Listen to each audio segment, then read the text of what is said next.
Ayan po ang ating lulutuin, buttered shrimp. Ito yung ating mga sangkap. Meron tayong garlic, butter, and meron tayong oyster sauce. Babanlawan lang natin itong kawali. Malinis naman po yan. Tapos, isasalang natin dito. Para tayo ay makasimula na. Baka dumating na yung aking anak. Gutom po yun. Kaya bago po siya dumating ay hinahanda ko na po yung kanyang pagkain. Bali, ilalagay natin itong isang butter. Yan, ilalagay natin dyan. Hihinaan natin yung apoy.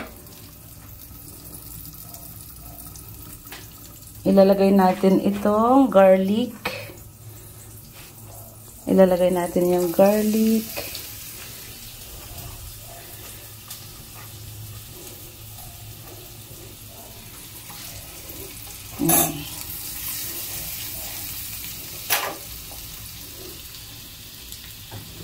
Hinaan natin baka masunog yung butter.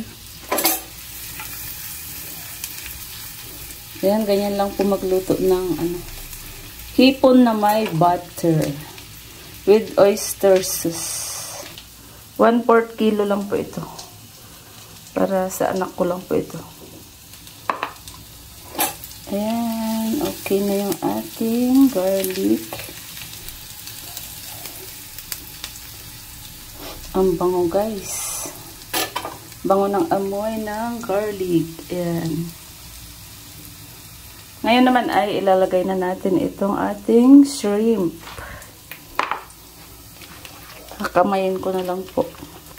Ayan, lalagay natin. Ayan. Ganyan lang po.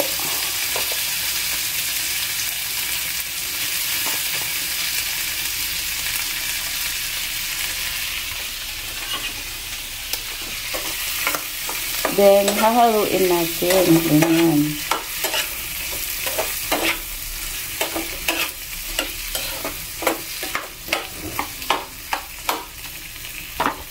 Ilalagay na rin natin itong isang butter.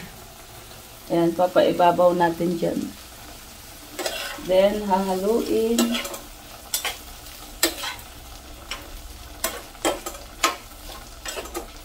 Ayan, ang sarap guys, oh.